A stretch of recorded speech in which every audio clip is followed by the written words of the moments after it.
Cuma kita terdampar di Jawa ini, Prof. Kumpul dengan Kang Munali ini. Sumbawa 14 September 1960. Pendidikan beliau S3 PhD di University of Queensland Australia 2002. Kemudian S1 Insinyur Fakultas Peternakan Universitas Mataram 1984. Tugas beliau dosen UNRAM 1986 sampai sekarang.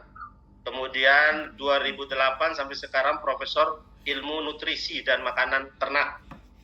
Ini banyak sekali ini beliau. Mudah-mudahan dengan pengalaman beliau yang sangat luar biasa dapat memberikan pencerahan kepada kita pada pagi hari ini. Hobi beliau menghayal, membaca, dan menulis. Telah menulis berbagai karya ilmiah, buku, paper, makalah, puisi, dan diterbitkan di dalam dan di luar negeri. Masya Allah, luar biasa sekali Pak Prof. Mudah-mudahan pagi ini kita dapat ilmu yang banyak. Untuk waktu sepertinya karena ini terakhir, saya tidak memberikan batas waktu Prof. Pokoknya sampai selesai Prof. Mumpung libur ini, kita mumpung libur sampai selesainya Prof. Setelah itu nanti ditutup closing oleh ketua nanti dari Pak Bu Dr. Izuki. Untuk beliau kami persilakan. Monggo Prof.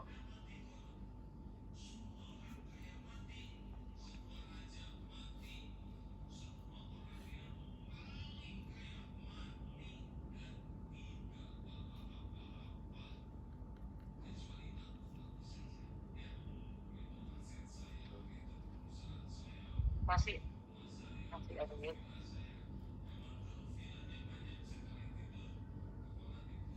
Oke, Mas.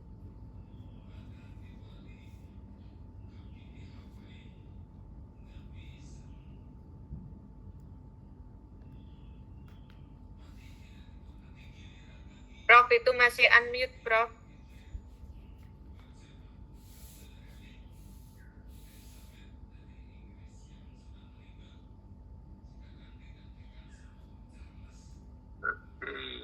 Ya, Assalamualaikum, saya baru datang, maaf. Waduh, ini. Ya. Waalaikumsalam warahmatullahi wabarakatuh.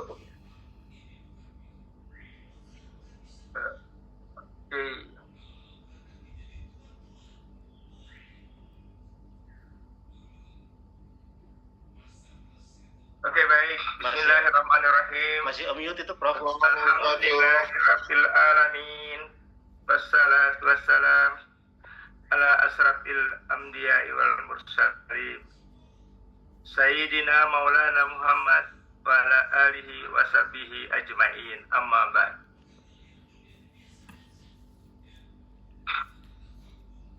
Assalamualaikum warahmatullahi wabarakatuh. Selamat pagi. Waalaikumsalam. Kepada para pemirsa, pencinta Hero Society dan bersama para pada akhir bulan Ramadan tahun ini. Bukan mapara terakhir, tapi akhir mapara pada bulan ini. Mudah-mudahan kita semua itu dapat kesehatan, hidayah, dan lain sebagainya. Saya diminta oleh Ibu Dr. Izuki. Saya bilang, bisa nggak ini terlalu besar dia judulnya, tapi saya mencoba, mudah-mudahan apa yang saya share pagi hari ini dapat menjadi renungan kita bersama. Baik, jadi evaluasi Ramadan kita itulah yang kira-kira ingin kita diskusikan pagi ini. Izinkan saya pada pagi ini akan menyampaikan sekitar 8, 9, 10 mungkin topik diskusi kita. Mari kita memulai dengan hal yang pertama. Sebagai manusia, kita pantas bersyukur kepada Allah Subhanahu wa Ta'ala yang telah memberikan kita nikmat hidup sehingga kita dapat masih menemui teman-teman di ruang ini, kemudian masih merasakan rasa mapara di pagi ini. Kemudian semoga tercurah kepada Nabi Muhammad sallallahu alaihi wasallam yang telah membawa kita lentera hingga umat manusia menjadi lebih cerdas dalam menata kehidupannya. Mengevaluasi Ramadan kita bukan hal yang kecil, bukan hal yang biasa. Merenungi perjalanan spiritual sebulan penuh. Setiap orang punya pengalaman yang berbeda. Setiap kita menemui sesuatu yang berbeda. Tidak mungkin di antara kita akan sama. Oleh karena itu mungkin itu maksudnya Bu Isuki untuk memberi judul ini evaluasi Ramadan kita. Yang sangat-sangat penting adalah pada bulan Ramadan itu diturunkan Al-Quran sebagai pegangan manusia, baik untuk di kemudian hari dan juga selama menjalani kehidupan di dunia. Jadi sebagai petunjuk bagi manusia, Al-Quran surat Al-Baqarah ayat 185. Inilah yang sangat penting. Nah, selama ini kalau kita melihat, mungkin kita semua masih senang mentilawakan Al-Quran, melombakan setiap tahun di mana-mana, membaca Al-Quran, mentadabur Al-Quran. Tapi mungkin sedikit sekali yang mentadaburkan Al-Quran dalam pengertian kita coba memahami apa kandungan Al-Quran itu sendiri. Jadi di situ tersebut sebagai petunjuk bagi manusia. Dan di beberapa ayat lain juga mengatakan kepada manusia itu betul-betul Allah Subhanahu wa taala memberi petunjuk, diberikan pendengaran, diberikan penglihatan, dan ketiga memberikan nurani. Oleh karena itu dari awal kita hidup itu baru lahir mata kita masih tajam, tapi Allah Subhanahu wa taala berikan bahwa ilmu pengetahuan atau pengetahuan manusia yang pertama kali bukan dari matanya tetapi dari pendengarannya. Oleh karena itu mungkin orang-orang atau anak baru lahir di orang muslim diwajibkan untuk dibacakan qomat agar itulah kalimat yang pertama yang didengar setelah ia berada di muka bumi. Lalu setelah beberapa bulan kemudian baru matanya bisa melek dengan mata yang begitu indah, lalu kita dapat memandang dunia, memandang ayah ibu dan memandang segala sesuatu. Nah, di dalam diri manusia itu ada hati nurani yang menyempurnakannya. Mari kita lihat sebelum lebih jauh kita mengevaluasi Ramadan. Mungkin terlalu luas kalau kita uraikan di sini, namun kita membatasi diri tentang manusia. Karena perintah Al-Quran agar kamu menjadi bertakwa. Kalau kita lihat bapak-bapak, ibu-ibu yang kebetulan jadi dokter pasti paham betul. Di mata saja kita beberapa macam saraf yang ada berjuta-juta saraf yang bisa membedakan garis-garis lurus, frekuensi warna, sehingga kita dapat melihat indahnya dunia ini. Ada juga teman-teman yang kurang beruntung yang penglihatannya tidak jelas sehingga tidak bisa melihat secara normal, apalagi membaca. Nah, oleh karena itu, untuk kita umat Islam ini yang diberi pendengaran dan penglihatan yang baik, maka kita harus menggunakannya dengan cara-cara yang baik pula. Mari kita lihat bahwa pesan ayat 183 Al-Baqarah itu agar kamu bertakwa. Ini sangat luas sekali bertakwa itu.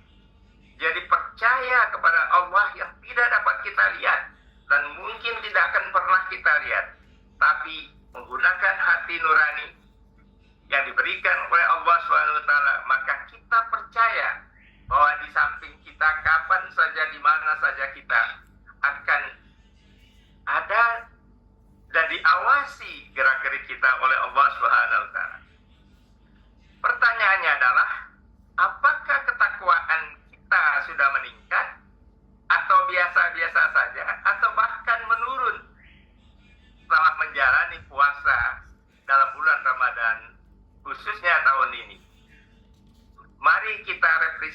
diri dengan jujur. Hanya setiap individu yang punya nurani. Saya tidak dapat memaksakan kehendak diri saya bahwa saya sudah bertakwa kepada Allah. Atau saya mengatakan saya sudah 100% bertakwa. Atau ada yang mengatakan 20%. Maka pada diri manusia itulah yang paham tentang sejauh mana atau sebesar apa ketakwaannya. Kemudian di dalam bulan Ramadan itu kita disibukkan dan diperintahkan untuk beribadah sebanyak-banyak.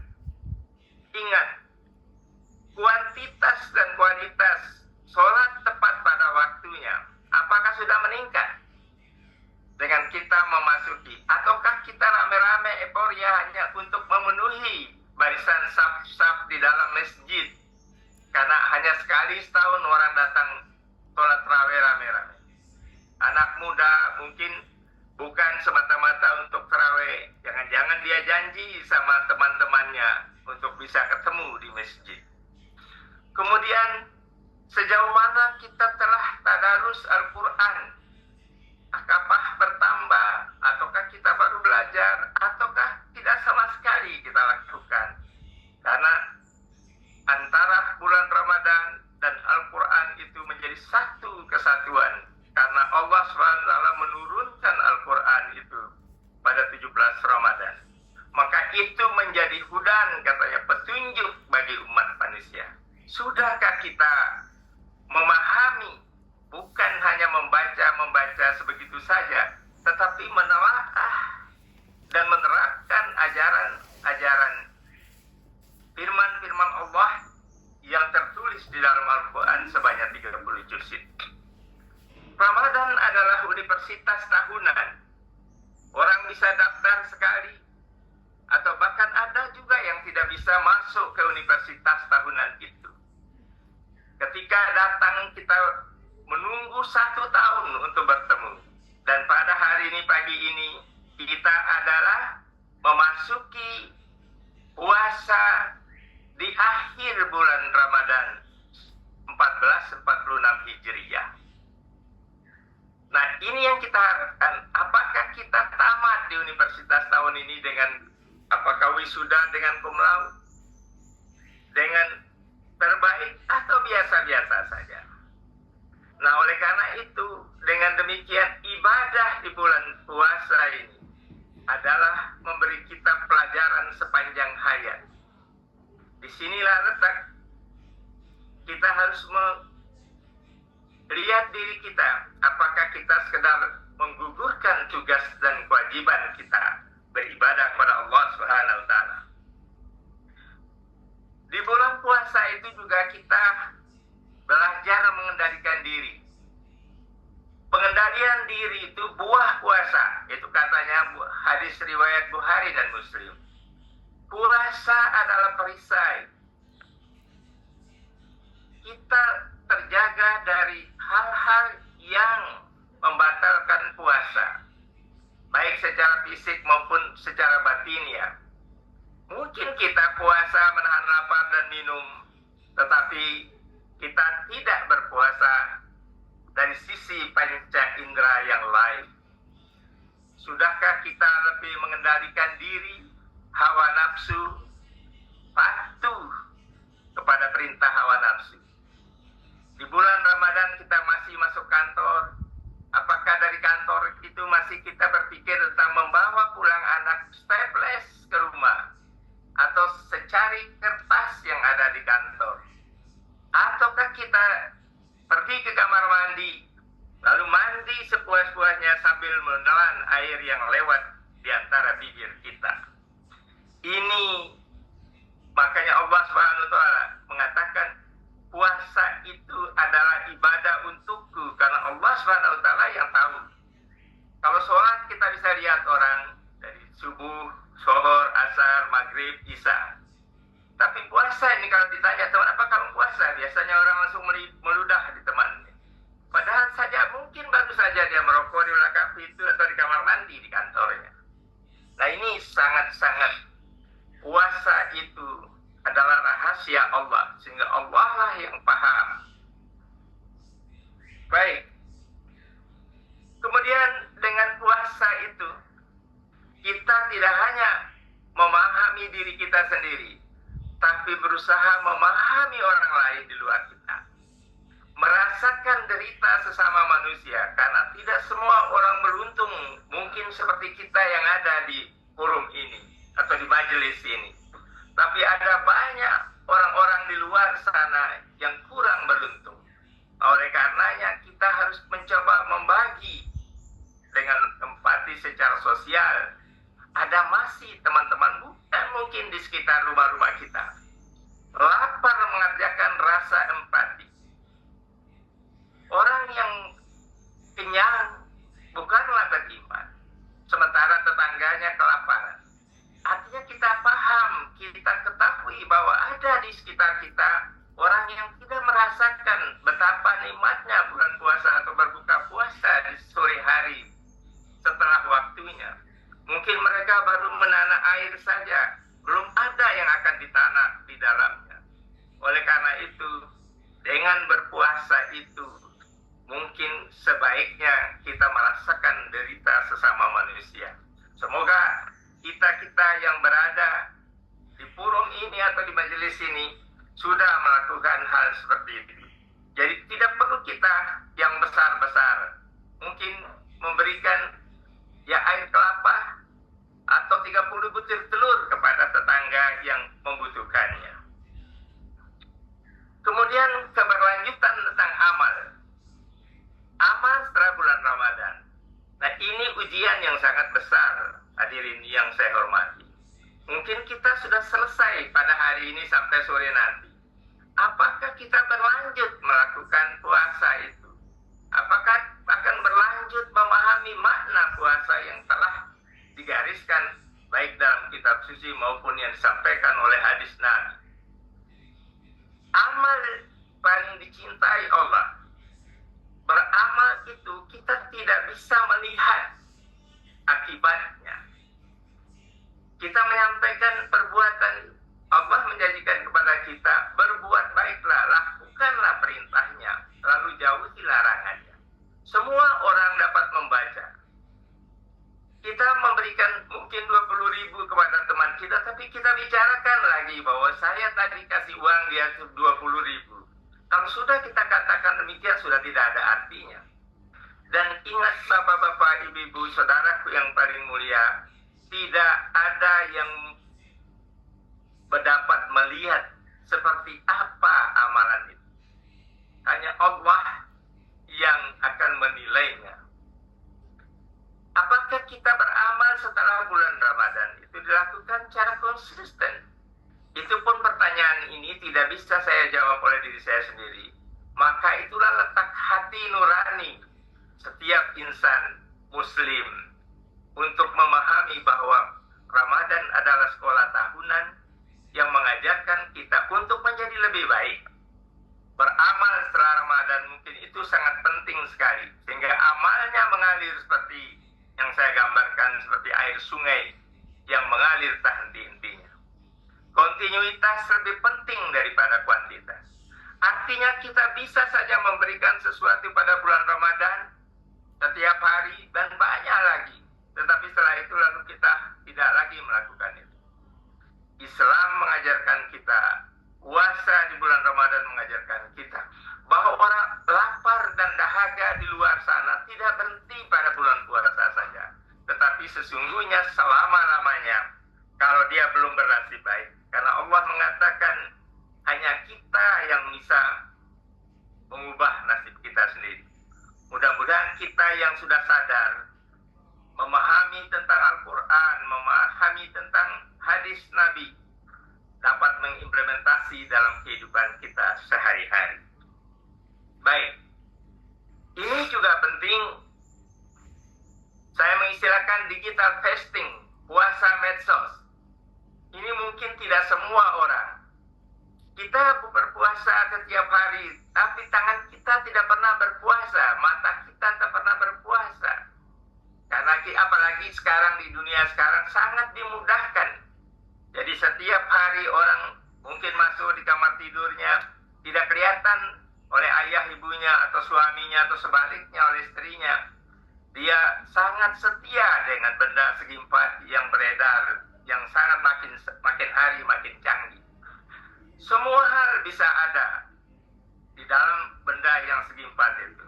Nah, oleh karena itu saatnya kita menambah unsur puasa kita, tidak hanya menahan lapar, tetapi mari kita puasa terhadap puasa medsos. Artinya melakukan digital fasting. Kita harus menjauhkan diri. Jangan kita sampai setiap hari di kamar mandi, di tempat tidur, di mana-mana saja. Kurangi aktivitas berselancar di media maya. Tingkatkan interaksi nyata. Terkadang kita sekarang ini mau buka puasa saja, belum datang ke meja makan sebelum hatinya ditemui, lalu dibawa di sampingnya. Kita makan selayaknya seperti di restoran saja. Ibu dan anaknya tidak baku tegur, ayah dan istri masing-masing sibuk dengan gadgetnya, dengan HP-nya. Dan ini tidak terasa, hadirin yang saya hormati, termasuk mungkin diri saya, tidak bisa saya mengatakan. Karena sekarang sudah dengan nyata orang sangat mudah menulisnya, sangat mudah membalasnya, sangat mudah menyulut kemarahan, dan lain sebagainya. Oleh karena itu perlu ditambah dalam kehidupan kita. Kita perlu puasa medsos. Kemudian membersihkan mata dari konten buruk. Nah, ini sangat sulit sekali. Bahkan yang dicari yang buruk-buruk kadang-kadang. Yang sensasi-sensasi. Saya lihat di mahasiswa misalnya. Kita berikan mata bahan kuliah lewat itu. Tapi tidak dia bacanya. Yang dia baca TikTok. Dan sangat familiar mereka, tanpa melihat bahkan jari jemarinya, tanpa melihat HP itu dengan lancar.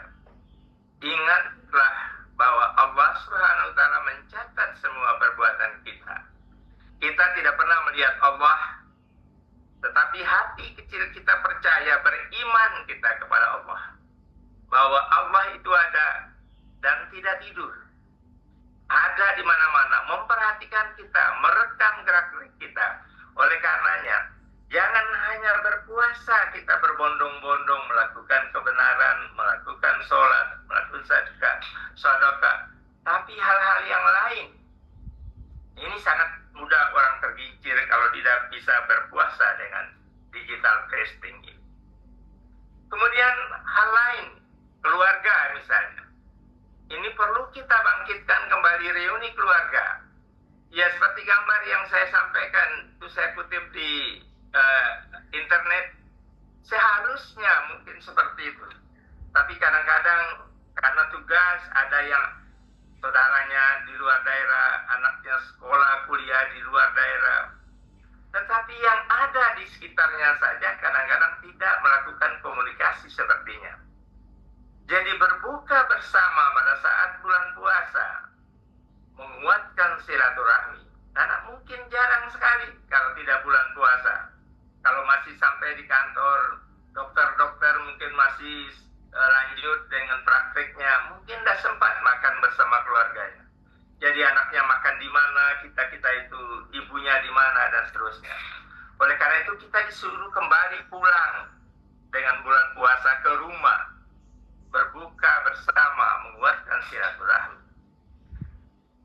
Kemudian keluarga itu adalah yang terbaik. Kita harus bisa menjadikan meja makan sebagai sekolah, sebagai kelas, sebagai ruang kelas.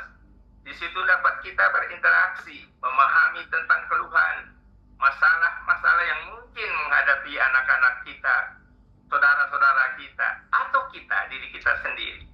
Oleh karena itu, puasa itu tidak hanya menahan lapar dan minum, tetapi ada beberapa hal di balik yang kita harus berbuka puasa secara bersamaan. Dan itu sebenarnya yang diharapkan agar bisa kita melakukan itu. Hal lain misalnya, 10 hari terakhir orang sangat mendambakan sebagai puncak pengembaraannya di bulan puasa, agar dapat bertemu dengan Lailatul Qadar. Seminggu yang lalu saya menulis puisi tentang itu, pemahaman saya tentang Lailatul Qadar. Lailatul Qadar ada di makam orang tua kita. Ada di tetangga kita yang tidak pernah makan dan minum secara normal seperti kita. Ada di mana-mana, bukan hanya pada 30 hari terakhir. Lailatul Qadar itu kita harus memahami, bukan kita menunggu kedatangannya, tapi menjemput kedatangannya dengan banyak cara. Kita juga tidak bisa melihat secara fisik. Allah menjadikan kita pada puncak Ramadan itu akan kita. Lalu pertanyaan kita, apakah tahajud yang dilakukan pada bulan puasa, bulan Ramadan itu kita lakukan? Apakah kita lakukan karena kesadaran? Atau karena berbondong-bondong? Tetapi coba lihat, sekarang sedang getol-getolnya pertandingan sepak bola. Klubnya antara Indonesia lawan Australia, lawan Aljazair dan lain sebagainya. Dia menunggu malam, bukan untuk melakukan tahajud, tapi menunggu pas waktunya sepak bola yang sedang berlangsung, karena waktu kita berlainan. Nah, lalu dengan bulan puasa itu tidak hanya kejar-kejar puncak Ramadan dengan Lailatul Qadar. Kita setelah itu bagaimana kita lakukan? Yang disebut lebih baik dari 1000 bulan. Artinya kapan saja kalau kita melakukan kebaikan, menjalani perintah puasa agar kamu bertakwa, lalu mengimplementasi dalam kehidupan kita, maka itulah yang penting. Kita hari ini memahami puasa itu, lalu kita evaluasi. Setiap orang punya pengalaman yang berbeda. Lalu ke depan akan menghadapi yang mana? Semua kita terpulang kepada hati nurani kita sendiri.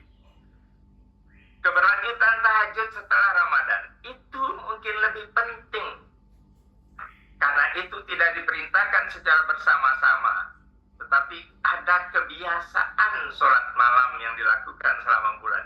Karena kita disuruh mengerjakan sholat sebanyak-banyaknya dalam bulan Ramadan. Karena kita kalau dapat setiap bulan Ramadan dapat sholat berjamaah di masjid, maka pahalanya luar biasa. Nah, oleh karena itu, apakah hanya itu yang kita kejar-kejar? Kita sholat karena takut kepada neraka, lalu mengejar surga. Tapi ketahuilah bahwa kita ini berpuasa untuk kamu menjadi bertakwa. Dimensi takwa itu sangat luas. Hanya hati kecil kita yang tahu kepada siapa kita bertakwa. Apa bertakwa kepada atasan dan lain sebagainya. Ketakwaan sesungguhnya kita percaya dimanapun kita berada bahwa Allah SWT merekam jejak kita. Hadirin yang saya hormati, di dalam bulan puasa biasanya dirangkaian dengan sibuk kita mudik. Hari-hari terakhir ini pesawat penuh, kereta api penuh, kapal laut penuh, bahkan ada yang pergi pakai beca pulang kampung. Karena apa ini dilakukan? Ada momen dan suasana yang luar biasa. Mudik kembali ke asal. Jadi kalau kita mungkin datang dulu dari kampung, merantau di perkotaan, lalu kita kembali. Ada yang kembali karena keberhasilannya, ada karena kehampaannya, kegagalannya. Tapi di bulan puasa dipanggil kita untuk pulang, menyambung yang terputus. Mungkin kita tidak pernah, atau ayah ibu kita sudah almarhum, apalagi memberikan bungkus nasi, mungkin kuburannya pun belum tentu dapat kita bersihkan atau kita tengok dalam hidup kita. Oleh karena itu mudik secara fisik penting sekali. Kalau kita lihat di pemakaman sekarang ini banyak sekali warga-warga berdatangan, bahkan muka-mukanya terasing dari tetangganya. Mungkin itu adalah orang-orang yang dulunya pergi lalu kembali, menghapus jarak dan waktu. Nampak tilas masa kecil di kampung, kenangan indah. Mungkin kita hiruk pikuk di kota yang luar biasa, tak henti-hentinya, bahkan sholat pun Tuhan bilang, Tuhan saya tidak punya waktu, saking saking sibuknya, Tuhan, saya tidak punya waktu. Berhati-hatilah dengan itu. Karena Allah tetap mengikuti kita dimanapun kita berada. Jadi mudik kita yang sekarang beramai-ramai menggunakan mobil, kereta api, kendaraan apa saja, bahkan sepeda, bahkan berjalan kaki, disuruh kembali kepada asalnya. Tapi mudik itu tidak hanya itu, Bapak-Bapak yang saya hormati. Mudik yang paling hakiki adalah yang ini. Mudik spiritual. Pengembaraan diri kita yang sudah jauh karena kaki kita melangkah. Tapi mungkin kita tidak pernah merasakan mudik secara spiritual. Kita harus kembali ke dalam diri kita sebagaimana Allah dulu menempatkan kita dalam 3 kegelapan. Pertama, kegelapan rahim ibu. Atau kalau dari luar kita ikut, ada perut ibu, kulit perut ibu melindungi kita. Itu gelap yang pertama. Gelap yang kedua adalah rahim ibu kita. Dan gelap yang ketiga adalah dalam cairan embrionik. Jadi kita berada dalam kegelapan. Sejak kita diciptakan oleh Yang Maha Kuasa, diletakkan dalam kegelapan. Lalu setelah 9 bulan 10 hari kita dilepaskan dari kegelapan itu. Lalu mata kita, pendengaran kita, lalu kita melihat segala macam dari yang baik, yang kurang baik, yang baik sekali. Lalu hal-hal yang ada sekitar kita, keindahan bunga-bunga, hijaunya sawah dan lain sebagainya, birunya laut, birunya Rasuardi dan lain sebagainya. Itu rahmat yang diberikan. Tapi apakah kita tidak percaya bahwa di dalam diri kita itu terdapat sesuatu yang harus kita pahami, menemukan kembali jati diri itu. Bisa saja kita pergi merantau terlepas dari nilai-nilai di kampung tadi, yang nilai gotong royong, yang nilai saling bantu-membantu, saling beri menerima, dan sebagainya dan sebagainya. Maka dengan berpuasa itulah kita kenali diri kita, dirimu, dan kata Allah itu, kenalilah dirimu, maka sesungguhnya kamu akan mengenali Tuhan. Coba lihat Bapak Ibu-Ibu, kita ambil contoh saja organ tubuh kita yang paling kecil, ginjal. Ada berapa liter darah yang dibersihkan setiap hari oleh ginjal yang mungkin beratnya kurang dari sepersekian bobot badan kita. Bekerja tanpa henti-hentinya, memisahkan antara garam, memisahkan antara yang darah yang kotor dan yang bersih.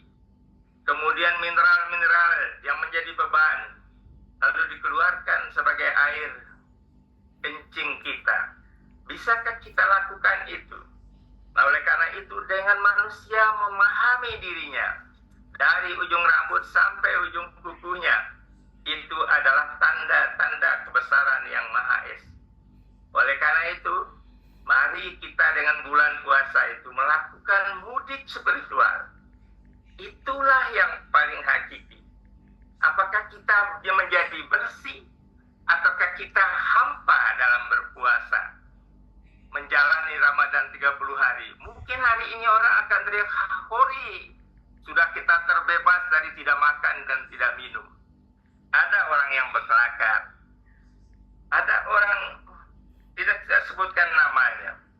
Dia bilang menjadi orang Islam itu sangat susah. Makan pada bulan puasa tidak boleh, minum tidak boleh. Lalu diminta lagi kita untuk membayar zakat. Di akhir Ramadan itu, setelah kita kembali ke diri kita, kita disuruh membersihkan diri dengan mengeluarkan zakat fitrah. Bukan zakat harta, tetapi zakat diri kita. Dengan asumsi bahwa dengan mengeluarkan itu akan mengurangi beban panas yang kemungkinan kita terima di kemudian hari. Kalau kita secara ilmu pengetahuan, ada rumus Einstein misalnya, EMC kuadrat. Bayangkan kalau 1 gram saja kelebihan dari harta kita, berapa joule panas yang akan kita terima? Itu perumpamaan dalam ilmu pengetahuan. Nah, bayangkan kalau apalagi lagi harta kita. Diri kita saja tidak kita bersihkan dengan mengeluarkan fitrah. Diwajibkan tidak kepada orang kaya saja. Semua orang wajib setelah bulan puasa untuk mengeluarkan. Dan sebaik-baiknya dilakukan di akhir Ramadan. Mengapa demikian?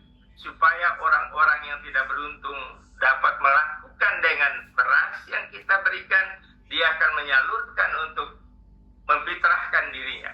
Karena tidak semua orang pada akhir Ramadan untuk makan saja mungkin tidak punya, apalagi. Tetapi Allah mengapa mewajibkan kepada semua orang, bukan kalau di dalamnya, bukan kepada orang kaya saja, agar kita menjadi kembali di fitrah diri kita.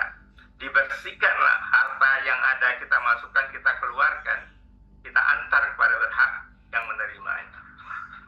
Itulah Bapak-Bapak, mudik spiritual itu sangat penting dan mungkin kita tidak menyadari itu. Mudah-mudahan dengan evaluasi pada pagi ini kita lebih memahami tentang mudik bukan saja secara fisik, tetapi mudik kepada ke dalam dirinya. Itu yang paling penting. Akhirnya, resolusi pasca Ramadan.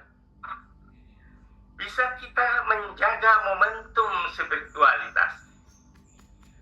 Jadi keyakinan kita, rutinitas kita di bulan puasa itu, bisakah kita lakukan seterusnya untuk menghadapi 11 bulan lagi menyongsong Ramadan, insya Allah yang akan kita temui pada tahun berikutnya. Makanya Allah menyuruh kita untuk melakukan puasa Syawal lagi 6 hari. Ini juga implikasinya banyak, adalah cara kita belajar tidak secara serta-merta meninggalkan puasa itu.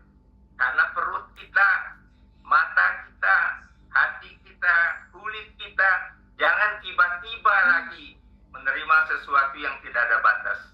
Tiap hari kita akan makan di bulan Syawal kapan saja. Tapi Allah menyuruh kita berpuasa, sanggupkah kita lagi untuk berlatih? Tidak sekaligus meninggalkan puasa itu, tetapi diberi lagi setelah 1 hari kita bebas, 1 Syawal kita mulai Idul Fitri, lalu besoknya disuruh. Berat sekali hadirin yang saya hormati. Tidak semua orang, bahkan diri saya mungkin sulit sekali melakukan itu. Oleh karena itu berhati-hati. Kita setelah Ramadan adalah beban yang paling berat. Jadi ketika kita berpuasa setahun, seperti puasa setahun penuh, artinya kalau berpuasa lagi dalam bulan Syawal. Dan resolusinya yang terakhir, kembali di fitrah diri. Setiap orang punya citra dirinya masing-masing. Apakah kita kembali hanya di fitrah diri yang kita, ataukah kita menjadi orang yang terbaik wisuda setelah sekolah tahunan itu? Sesungguhnya puasa itu memberi kesempatan bukan saja membersihkan harta, jiwa kita dibersihkan oleh puasa. Perut kita yang setiap hari menggiling makanan di dalamnya, insim kita yang hampir habis dan kemungkinan sudah habis. Dengan berpuasa kita kembali, Allah SWT mengaktifkan kembali semua sel-sel di dalam tubuh kita agar insim itu kembali normal. Kemudian jonjot-jonjot usus kita kembali normal. Bahkan yang lebih jauh misalnya, orang yang berpuasa nafsunya akan lebih bagus. Dalam pengertian kalau dia dari segi seksual dan lain-lain. Tapi kita harus meredahkan nafsu ingin menguasai. Sudah kita lihat sekarang penuh berita. Hanya segelintir orang bisa mempunyai atau menggarong harta benda negara. Itu semua karena nafsunya. Nafsu duniawi. Marilah dengan puasa itu kita kembali ke fitrah diri kita sebagai muslim yang sejati. Ada Al-Quran, ada hadis yang setiap hari bisa kita tadaburnya. Tidak hanya kembali Quran itu di atas para-para atau di dalam rak-rak buku kita atau di lemari kaca agar indah kelihatan. Qurannya masih bagus, tapi di kampung-kampung masih ada orang yang Qurannya kulitnya sudah tidak ada, lembarannya sudah keriput-keriput. Apakah itu karena dimakan tikus atau karena dibacanya? Oleh karena itu dengan puasa kita harus lebih kembali kepada diri kita masing-masing. Mungkin itu, terima kasih yang sebesar-besarnya kepada founder Hero Society dan Mapara, panitia Mapara yang pada tahun 1446 Hijrah ini yang telah mengorganisir dengan baik, dan saya diberi tugas pada akhir. Mudah-mudahan yang saya sampaikan itu berkenan di hati Bapak-Bapak, karena mengevaluasi sesuatu itu tidak gampang, apalagi menyangkut diri kita yang mengevaluasi. Ramadan itu sangat luas, puasa itu sangat hakiki. Oleh karena itu mari kita memahami, karena dengan puasa itu tubuh kita menjadi bagus, spiritualitas kita menjadi bagus, dan yang lain kita mempunyai waktu untuk memahami orang lain, untuk belajar lebih baik dari pengetahuan yang kita punya selama ini. Dengan berpuasa mungkin kecerdasan kita makin bertambah, bukan saja kecerdasan literasi, tapi kecerdasan spiritual, yang sehingga dengan berpuasa itu betul-betul kita lahir fitrah kembali ke dirinya. Jadi mungkin kita mulai dari kilometer 0 lagi, akan kita berjalan 12 bulan ke depan. Apakah perjalanan kita mengikuti perjalanan lurus atau kita akan nanti belok kiri, belok kanan? Mudah-mudahan dengan rahmat puasa yang sudah kita nikmati bersama selama 30, karena sependek pengetahuan saya, Nabi itu mungkin sekali puasa sampai 30 hari, tetapi lebih banyak bulan. Sekali beliau pernah tidak melihat hilal, sehingga puasanya sebelum tetap 29 hari. Itu dijabarkan secara ilmiah ada, sehingga kita penanggalan Islam itu sangat konsisten, dan itu yang dipakai sangat konsisten. Baik, demikianlah Bapak-Bapak yang bisa saya sampaikan. Mohon maaf kalau itu kurang dari segi, kalau yang kurang menjadi milik saya, kelebihan adalah datang dari Yang Maha Kuasa. Wabillahi taufiq wal hidayah. Wassalamualaikum warahmatullahi wabarakatuh. Wah.